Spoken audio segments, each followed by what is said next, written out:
Good morning. Good morning. And welcome to another vivid.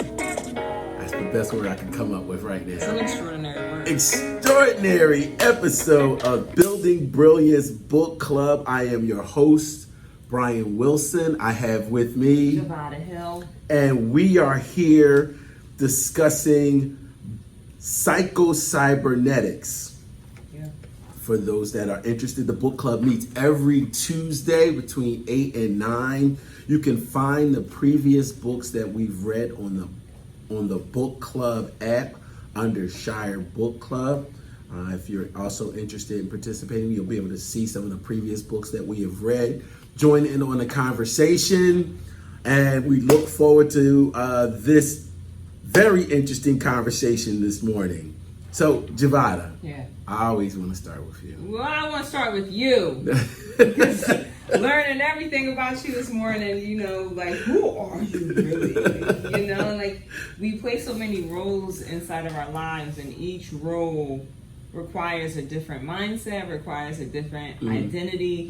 And that's what Maxwell is honing in on this book. In my opinion, that's what he's honing in on. Coming from being a surgeon, and then he'll notice that people that so that they'll get the surgery, they need internal surgery too, first to correct whatever external yada yada you get in a BBL, but like what you doing emotionally to step into that that conversation you have around about yourself. Yeah. You notice, I liked how he really looked at the dichotomy of his role as a surgeon. Not just the physical snip, nip, tuck, but also looking at the internal nip, tuck.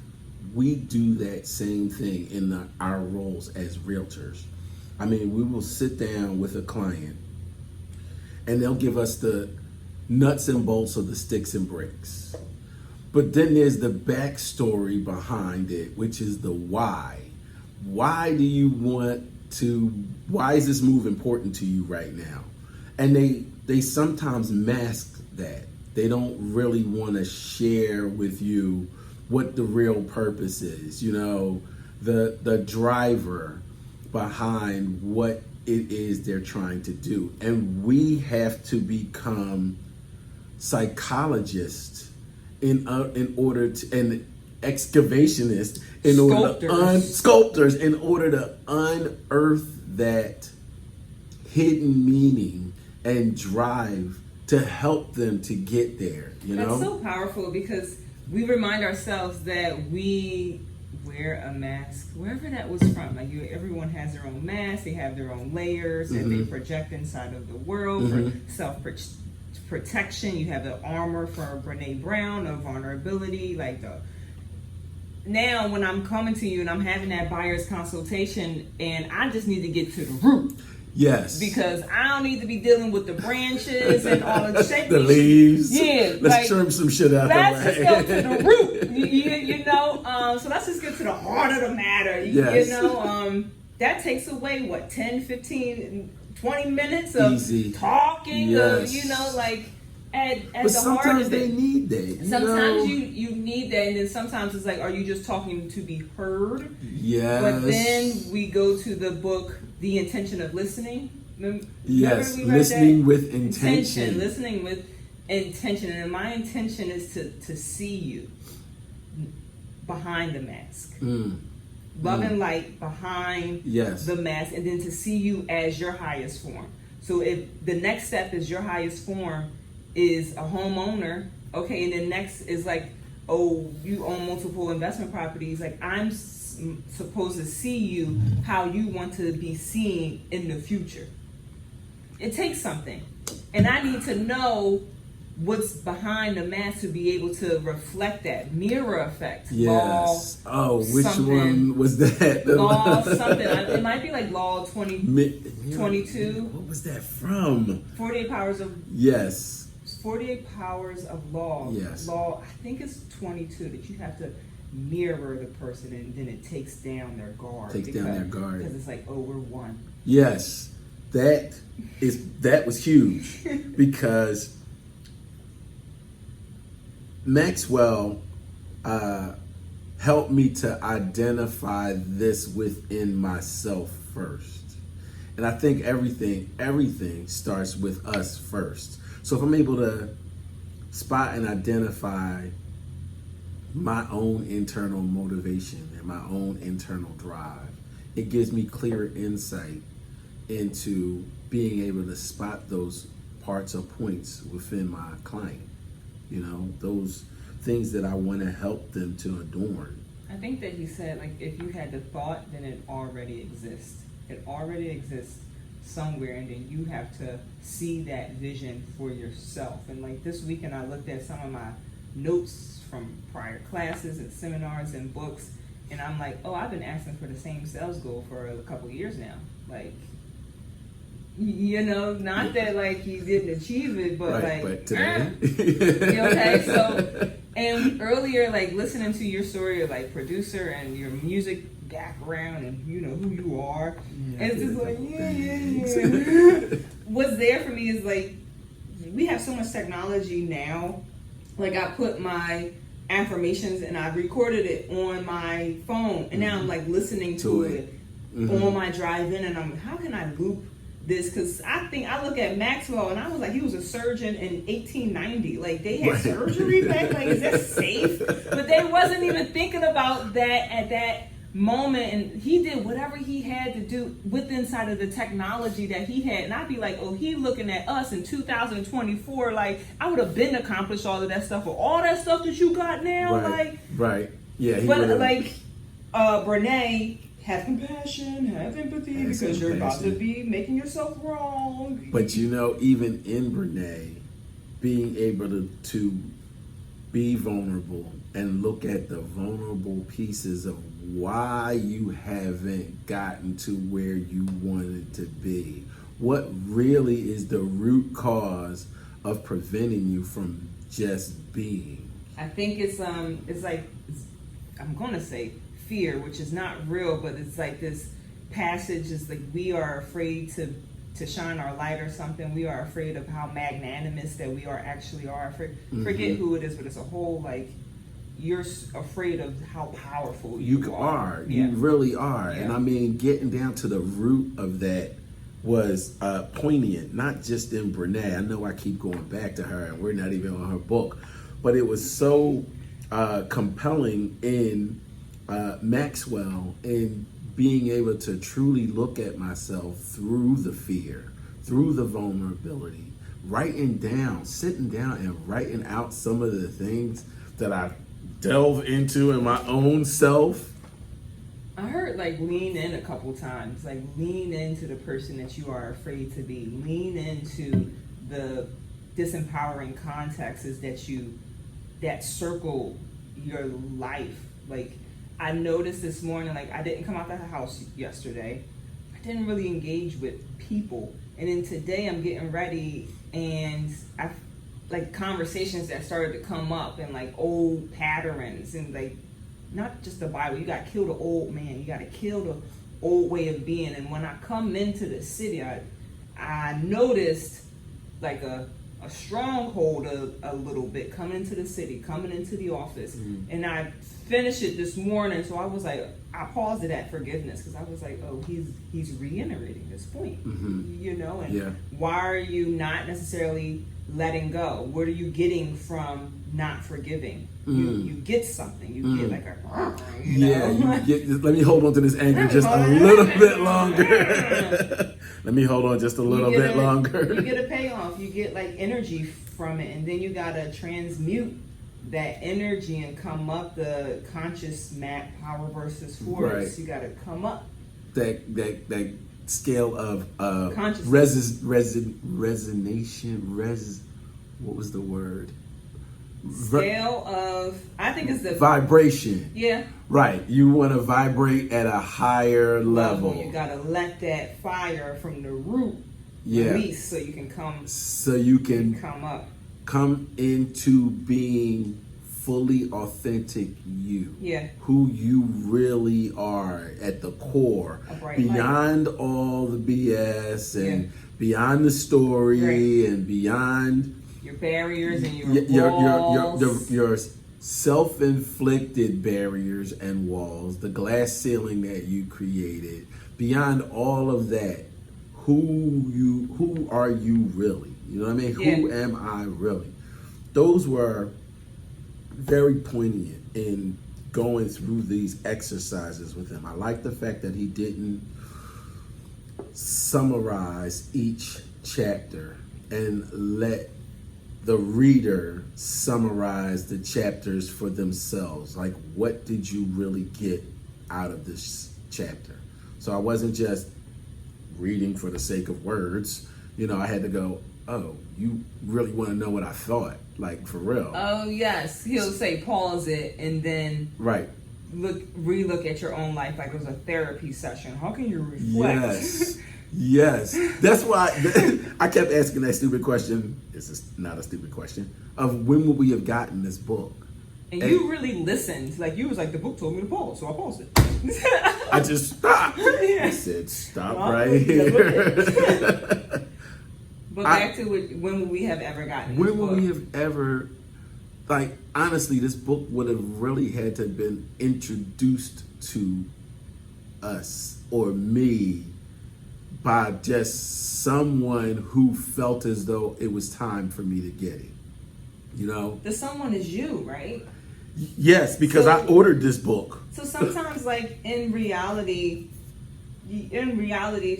what's happening in the world briefly is like, I care, but I don't so much care that you're going to try to take away the books from the school system, because if you wanted to find a book, you would. You have a community around you that's going to, for this book to arise whenever it does, and it takes within you to want to find and do the looking.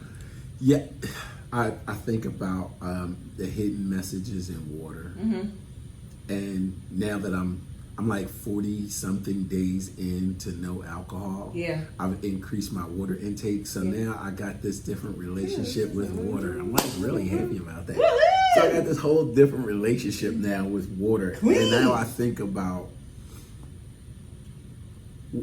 I'm listening more to my body. Now this is a long stretch here, but listening more to the needs of my body and noticing when I actually say to myself, I need water. These books seem to come to me the same way, in that sense of I need something. There's something that I need in me right now, in my mind, in my space. And when I go on that search for different books, it just seems that I connect with the books that I need at that time. Do you know what I mean? It's so weird how that soaking happens. it up right now. Like, we're soaking the yearning for self-discovery, and I think of The Alchemist, and you're always going back to yourself. Like, you're always coming back and you're feeding what's there, and then whatever shows up, Psycho-Cybernetics shows up. Yes, and just comes when you need it the most. What's there? Relaxation. Okay. Yeah. All right, so now that goes in. So, you know how we've been goes like into it. Yeah, you know how we've been like we need a coach. I need a coach. Every great athlete has a coach. I relaxed. Did I tell you this? Like, I relaxed, and I took me like a 10-minute, like, let me just close my eyes for a little bit, go on do not disturb. And when I arose, one of my like prior temple friends is a coach now. She was like, "Oh, you just came to me, and I want to see if you want to join my coaching program." I was like, "Yes." I was like, "Yeah." Wow. You know, like, but that happens in Congratulations. Thank you. Congratulations. I'm deeply relaxed. And I was like, like deep, like I'm asleep. You went down to that next level. Yeah, I was in theta, I was in delta, like I was like, my body just was like, Right. And then she came to me and I was like, yeah, because I've been talking about this, and yup. Like, and here it is. Here it is. I love how there was something that he said that ideas are in the universe. Yeah. If you thought it, it's already out there. Right. If you have the image, it's already now. You got to get up to it. And that's like not the scary part, but like you got to see it in your vision hard. He talked about the golfers. He see it going into the hole or whatever. Yes. I got parking in front of like school parking, so I can sit there all. But before I left that house, I was telling myself I'm getting school parking. Like last night, I was telling me I'm good at that. Like I'm excellent. I don't know what it is. I'm excellent with that. It's practice. I've been out here 3 years. It's practice. It's practice.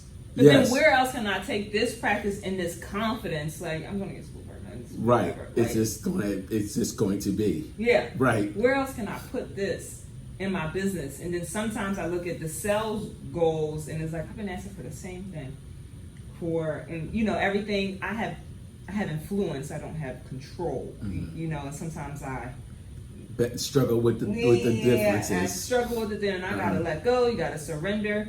But the relaxation part in like chapters 11 to 15 was like, I know I have to do this. Silver mind control. Yes. I know I have to let go and let go and let God. Just like let go and let God operate for me. I'm at a point you shouldn't be trying to muscle through everything. Right. Power versus force. Yeah. You can't. You really can't. And I mean, we say it like it's words, but there's really action that's behind that. And to be able to get down to that beta, theta level of relaxation, truly relax, and then let the universe give you that guidance and direction, a lot of that came from this. For and the me. compound effect. The compound, is a practice. And I'm like, I've been being the same way for X amount of years. Now I got to break all of that down and get rid of the story you tell yourself. Yeah, and I've been telling myself the same story for generations. It's interesting how you actually really, I feel like this book has given me the weirdest out-of-body experience. Well, that's pretty cool without drugs. Yeah, without drugs. And the fact that I am letting it happen without putting up force or resistance and being vulnerable to be open to whatever blessings are coming to me and for me. Right. All right, so here's my first question for you. Mm-hmm. So, how can incorporating relaxation techniques help you improve your performance during your client interactions and negotiations? Now, these are two different parts now, because one part is the client interactions, which we do. The other part is the negotiations. Sometimes it's like we're coming into new changes now with this NAR settlement agreement and the changes that are going to come into effect as a result. The amount of information that we're now going to expose clients to creates another opportunity for negotiations. Mm-hmm. How can you use this information to continue to propel your business forward? An action I can take inside of this conversation is to communicate what we see happening inside. I think communication is at the top of the level. Like now we're communicating, we're broadcasting it, educating the people. Yeah. I think that will be how we can use it. It's just a conversation, and then to be like, oh, I know what's happening, and then people will know, and trust you, because when they're looking for a realtor, they'd be like, oh, she knows what she's talking about. She's talking about this, what I'm curious of, and then it's connecting. So I heard an agent say something that they do as a part of their policies and procedures, which I always shied away from. They actually have something that's a part of their agreement of sale called a pledge policy, where they actually tell the client everything that they're going to do for them, and then they sign it as a part of their listing contract. That's pretty cool, because integrity, honoring your word. I've always shied off from that, and I shied off from it because I realized that there were lazy parts of me that I had to respect. And in respecting those lazy parts, I knew that there were certain things that I just wasn't going to do. But if I am going to be committed to being the type of agent that I want to be, I have to respect the other parts of being an agent, which would be to create the pledge policy and then stick to it while still being able to respect my lazy parts. So you're actually, the negotiation and interactions is for yourself, because you're negotiating or commanding that inner lazy part of you to submit. Yes. If you were to create that pledge policy and then sign off on it, like you're commanding authority over that aspect or that identity of yourself. Mm-hmm. And then actually putting it into effect for myself. A lot of this just really came from self. Yeah, no, for sure. Because sometimes I wouldn't give my word if I know that I'm not going to. Well, I don't know, but I have. No, I give myself some. Yeah. I say, yeah, I know I'm not gonna. Yeah, I know I'm probably not gonna do that shit. Like, am I gonna rise to the occasion? Like, sometimes you gotta give your word from nothing, and you don't know how you're gonna do it. You don't know how you're gonna do it, and that's you don't need to know how. Right. It's a relationship to your word. After that's like now we're like getting to the root. Like, are you going to do what you said that you was going to do in the manner that it should have been done, in the velocity and the time that people expect you to do it? That's like back down to integrity. Yes, it is, and it really comes down to negotiating with myself.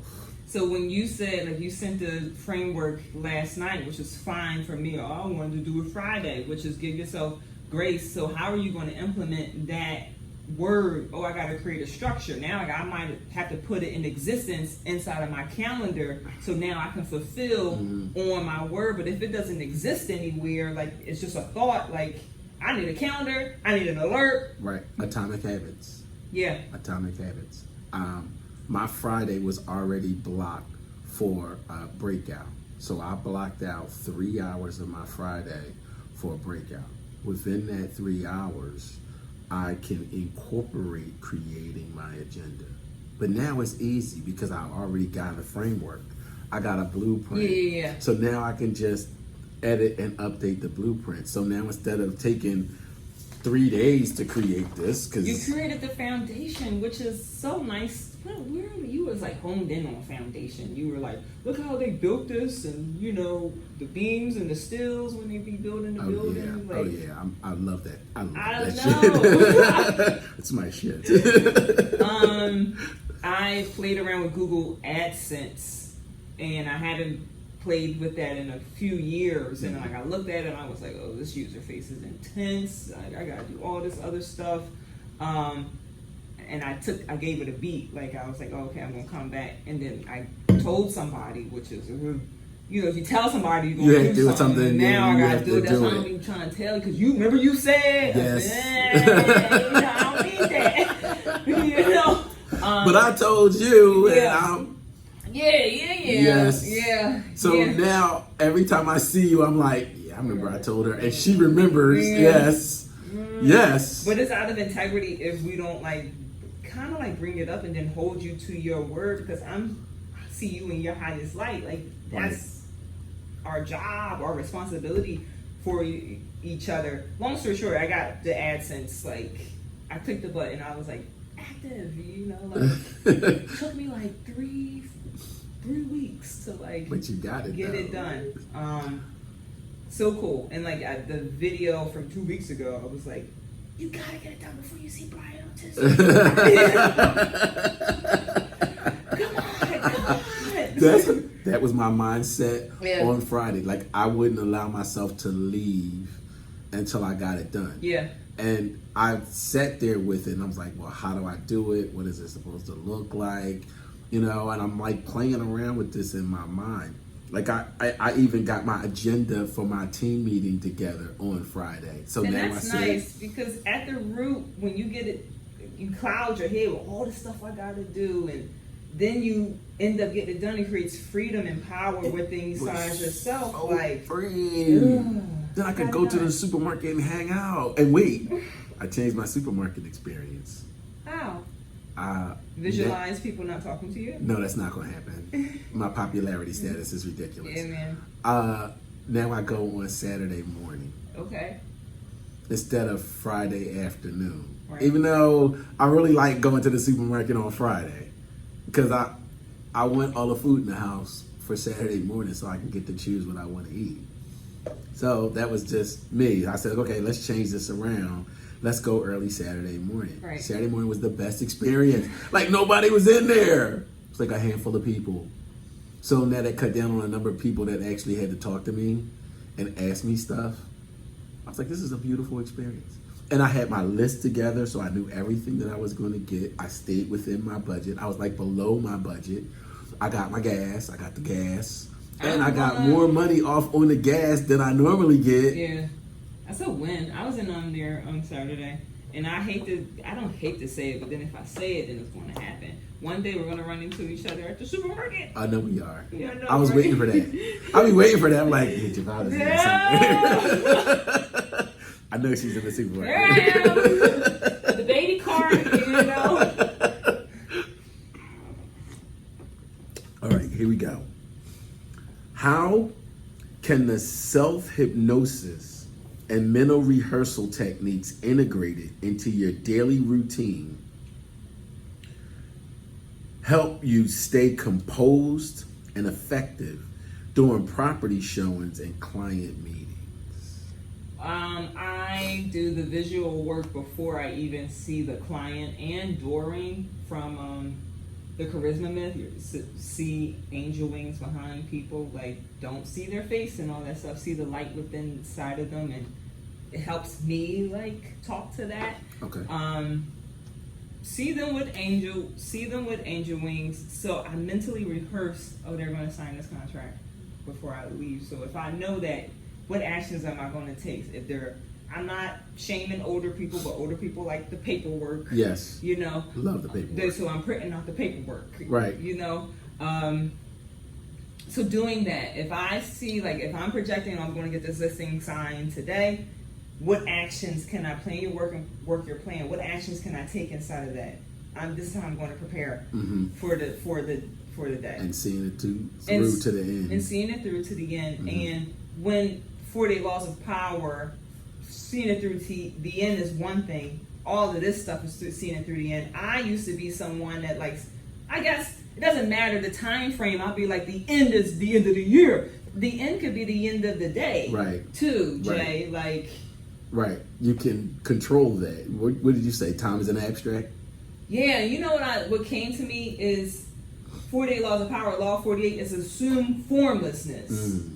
Like, am I too trapped inside of an identity? And in Maxwell, he shares how to shift that, like, new identity, wife, mother, top producer. What does that look like? Am I going to the top producer award ceremony? Hey, what am I wearing? Let's go. You know, like, what color are my nails? And he said something like, what does it smell like? What do I smell like? Yeah. Oh, you my know? God. I really felt that when he said that. I was like, I'm a Leo, so we always are fresh. Yeah. We always have this freshness you smell about good us. Today when I walk by. Thank you very much. You're welcome. It's on purpose. I know. I always see myself as a teacher.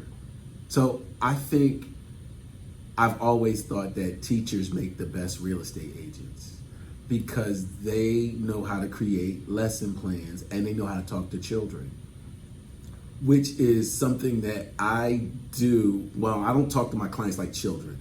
I try to educate them. Well, sometimes you have to. But I've really worked to educate them. So for me, the self-hypnosis is to getting myself in teacher mode. So now I'm prepping for a lesson plan, when I'm meeting with a seller to sign papers, or when I'm taking a client out to show properties for the first time. It's education. Let me educate you on how to look at a home. Let me educate you on some of the finer points. I don't want you to just walk in and look at the pretty paint. I'm not just here to open the door. I'm here to really educate you on really how to look at the investment that you're getting ready to make. So I take it from the front. Look at the facade of the house. This is the downspout. This is the drain line. This is the fascia board. Look at the capping around the windows. Look at the front curb appeal before we walk into the house, you know? So now I'm giving them the insight and the eyes that I've trained myself to have by spending time with appraisers and home inspectors. So now I get to a point by the second or third house, now they're looking at it like professionals. That enlightens me. That makes me feel really good when they're like, oh yeah, Brian said to do this. Or Brian said, go in the closet and look up in the ceiling. Or Brian said, turn on the lights in the room. I've had clients that just will open the door and peek in and be like, yeah, it look all right. You got to go in. You got to feel the room. You know what I mean? You got to feel the space. Or when I let them walk around the house, like the first time I walk around the house with them. Yeah. But then when I know that they really like the house, the second time I let them walk through by themselves. Feel it without me. Experience it on your own and let me know what it felt like to be in the house. I was out with a buyer on Saturday. I took him to see 2 houses. And I liked the first house for him, but it was too small for him.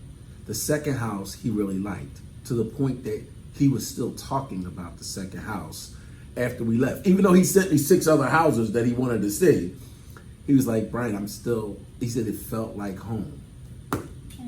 Let's write the offer. What are we playing? What are we doing? You know Because what I mean? it turns into like the fear of loss. I want to feel like see everything. Exactly. But this one feels like home. But I want This to one make feels- sure I ain't losing anything. No. We're writing this offer. Yeah. So I've learned to use that self-hypnosis and mental rehearsal, seeing the whole process through to the end. I like how you said that you like to be the teacher, because I felt like in some aspect you like to not learn or something like that too. So you're feeding yourself inside of the process, and you become an authoritative figure inside of the process. If people go be like, oh, Brian said, open up all doors, act like it's yours. So then you become an aspect of authority. And I used to do something with kids, and what I learned some stuff like lessons plans and all, but get down on their level. Yes. And not just emotionally, but physically.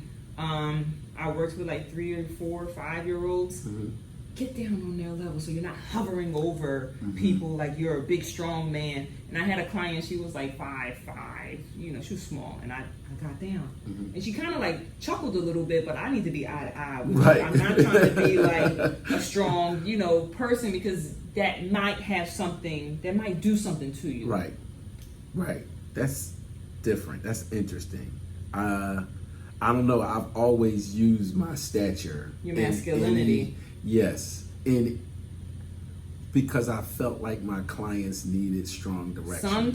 Sometimes they do. And I've learned to temper that. Yeah. So I've learned to temper that. Yeah. Do you know what I mean? Yeah. Based off of the client, based off of their understanding, based off of their level. Yeah. Because you got to really understand really where they are, so you understand how to speak to them. From what position and what aspect to speak to them from. I said to one of my agents, I love being a real estate agent. I love being a real estate agent because we can talk to anybody from any aspect, from any point of life, from wherever they are.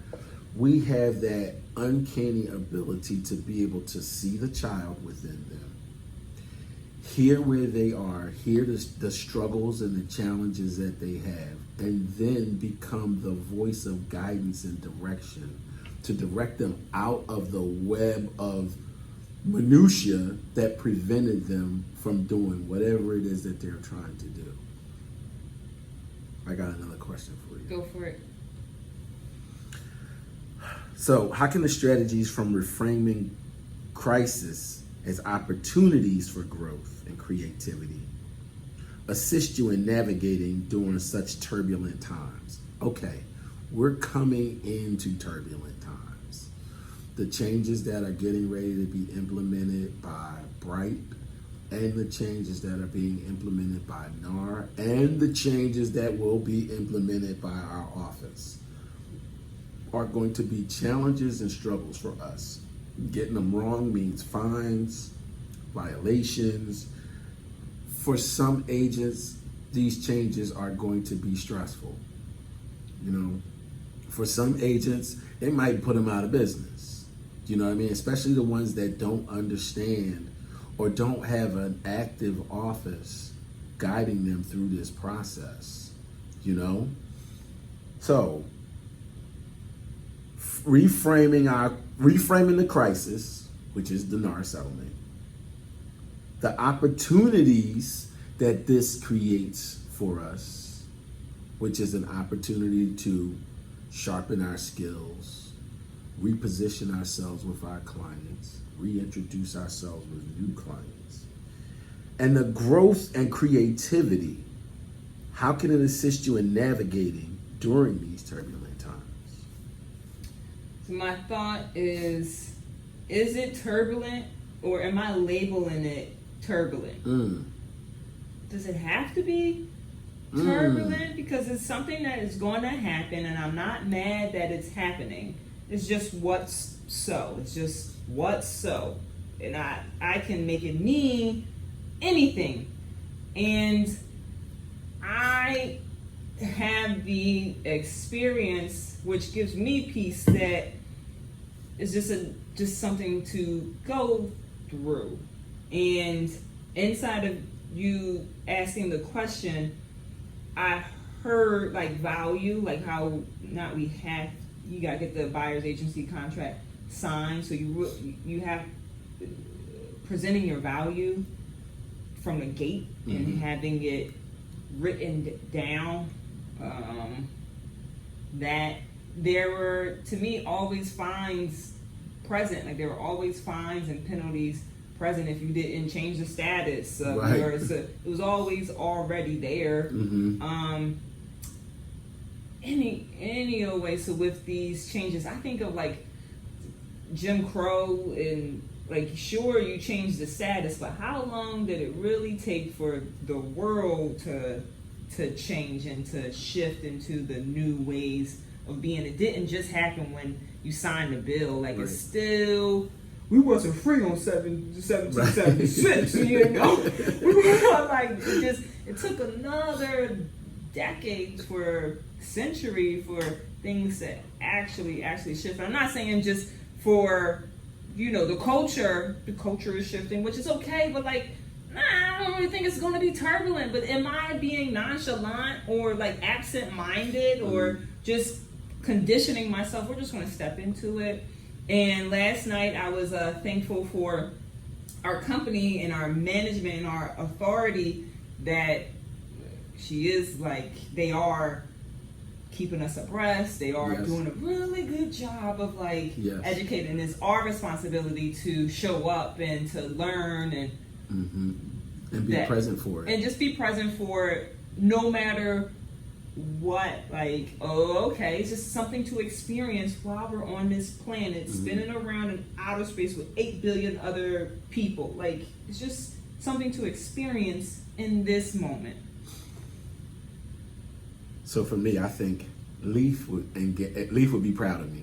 Okay. Right? Jocko. Leaf and Jocko would be proud of me, because I look at us as being on the front line. I keep saying it. I've said this many times, that we are on the front line.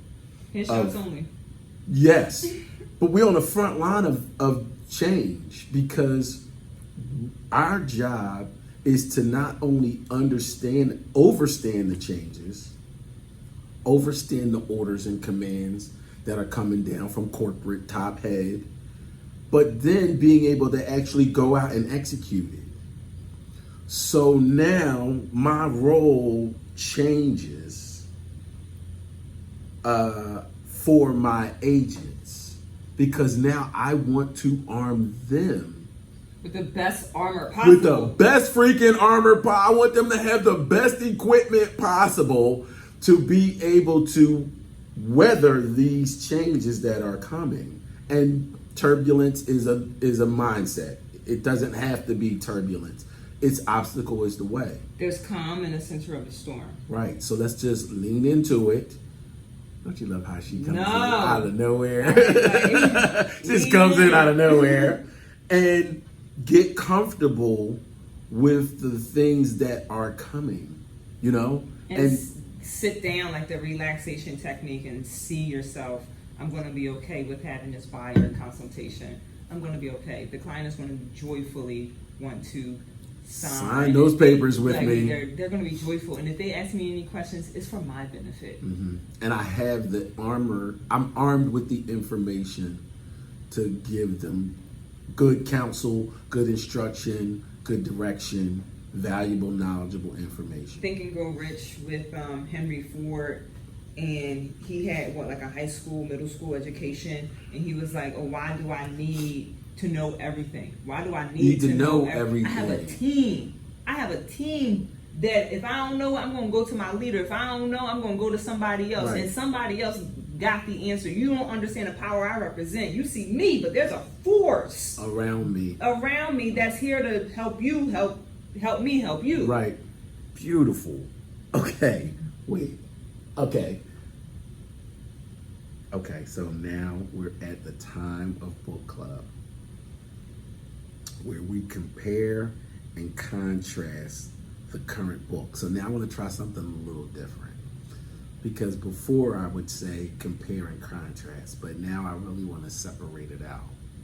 And I want to ask you to compare the current book with a book that we've read in the past.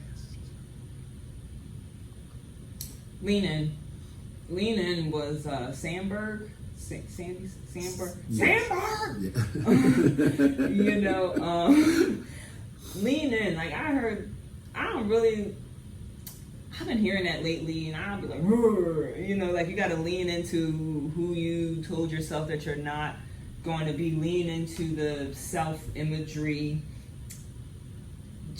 I'm just comparing it and I'm putting it on the same line. It's just like, lean in, surrender to that self-image that you have and see it consistently, feel good about it. I might feel really scared about it, and that's inauthentic at the root of it, and I think something like self-protection. So I want to go with lean in and Sandberg, like lean into the changes. Interesting. I compared this book weirdly to Brene. I compared it to Brene from the aspect of everything that happens is internal.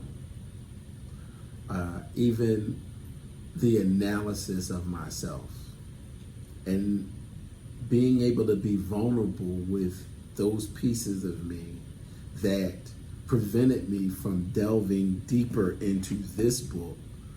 What gave me the strength and courage that I needed, courageous leadership, Dare to lead. To go into this open-minded, you know, without the hesitations of, I don't believe that, or that might not be true. I wiped all of that away, and I just said, listen without judgment. That's good. You know, because the judgment saboteur is real. I heard that. So I had to give the judgment saboteur his space to criticize. To just be. Let him be, and then I say, okay, I appreciate your input, thank you. Basically. Sit over here in the passenger seat, and then let's just honestly and openly listen to this book.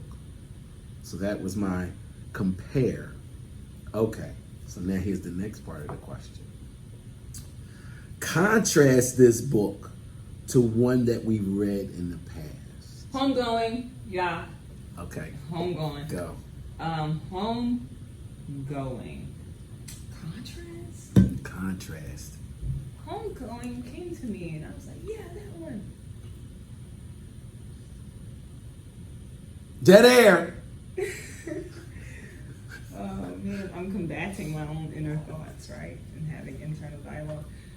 Homegoing. How can I contrast Maxwell Maltz, Psycho-Cybernetics?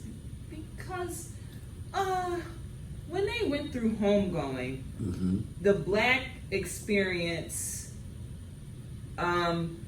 like somebody, they couldn't go home because they thought like the place was cursed and the yams, and they thought it was cursed and they couldn't go back. Like she was dating the master that, remember, like, what was his name? The general guy? Yeah, but it was like a black, not fraternity, but it's like a black thing, and you looked it up and everything. It was like the names of it, something like that.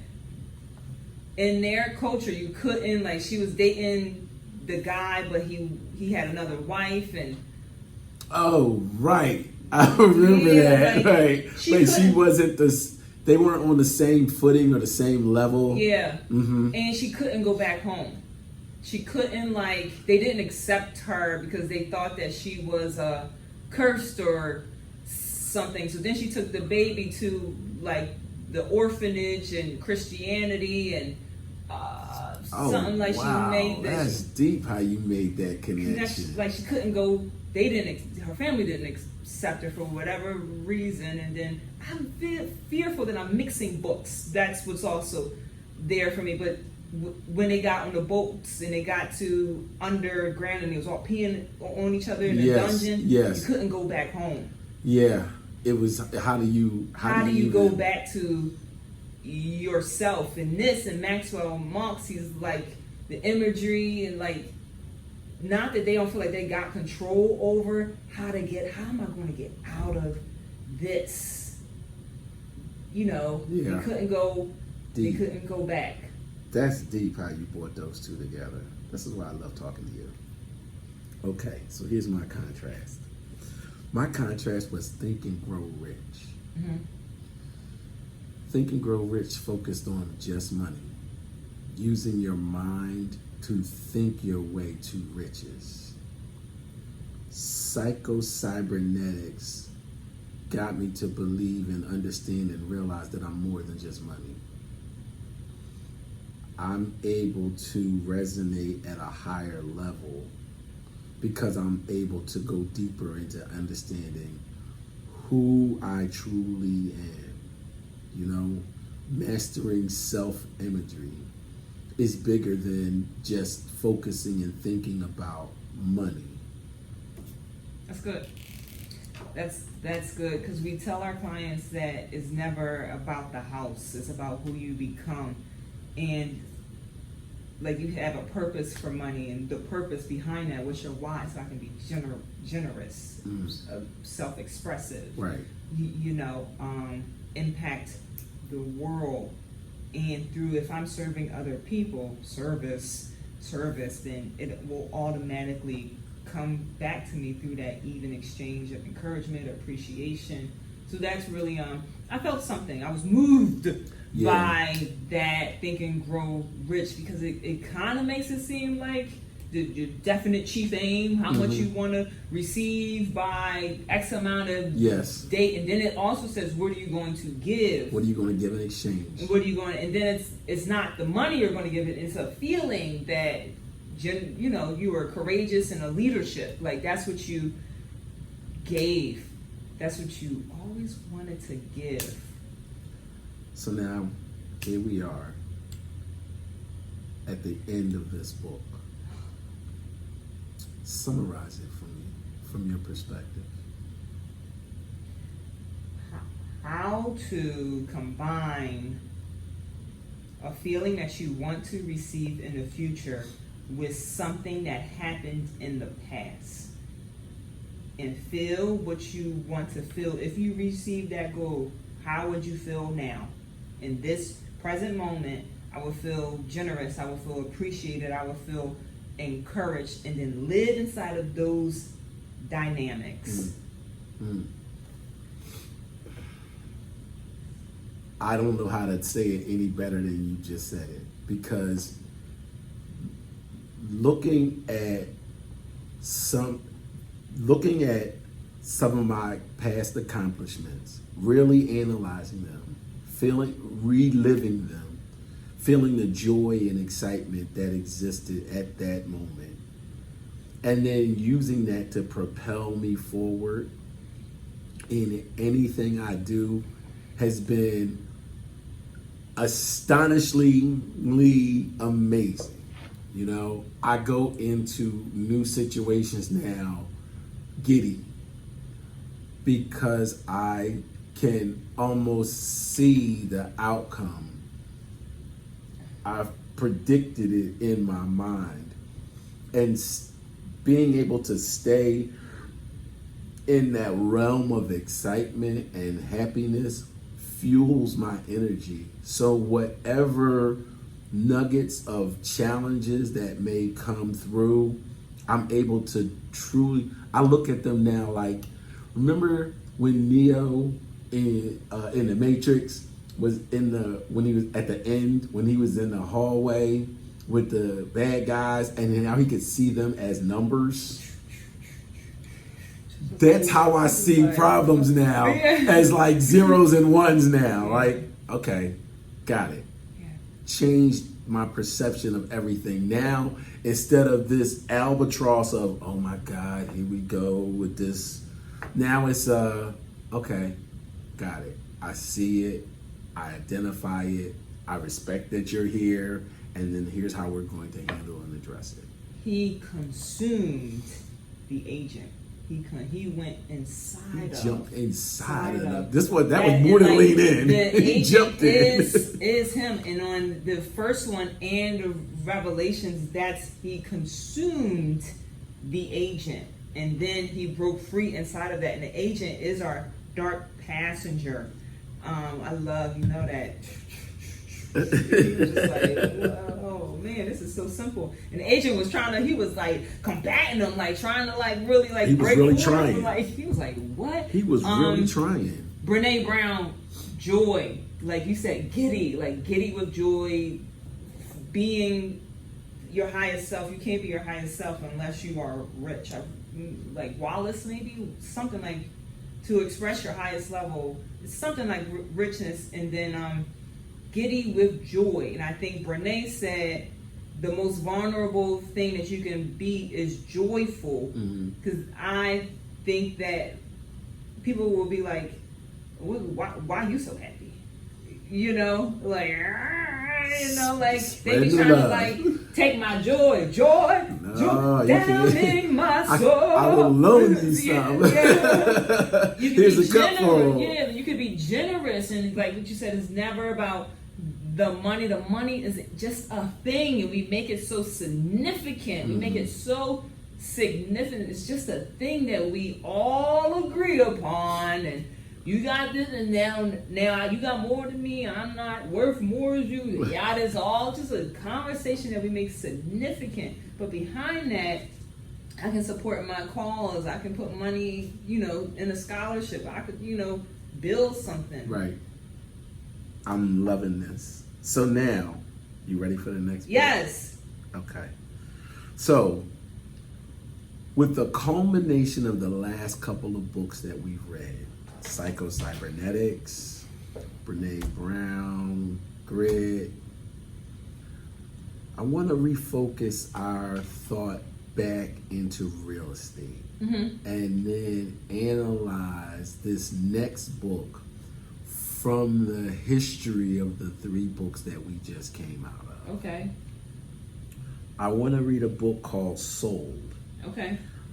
Every Real Estate Agent's Guide to Building a Profitable Business by David Green. Okay. Okay. I downloaded it. I started reading. I started listening to it a little bit. I think it's going to be good from an agent perspective because it's a newer book. So now it's speaking to a newer audience of realtors, which we still are. I still feel like a kid with this. I think we should have that. People be so excited to get their real estate license. I got my first client. We be hundreds of clients in and be like, right. We missed that. We lost that excitement. Yeah. You know? So I think this will be good for us to go back and look at real estate now, especially coming out of psycho. I love just saying psycho. Yeah. It's mental. It is all mental. It's all mental. Yeah. So that's the next book that we want to get into for next week. Mm-hmm. This has been a riveting conversation. I'm loving this book. I thank you, Javada. Again, I truly appreciate you. I appreciate your insight. I appreciate your commitment. I can appreciate your dedication to this book club, and I really appreciate your participation and your consistency with this. Thank you, truly. You too. Again, we thank you for joining us for this episode of Building Brilliance Book Club.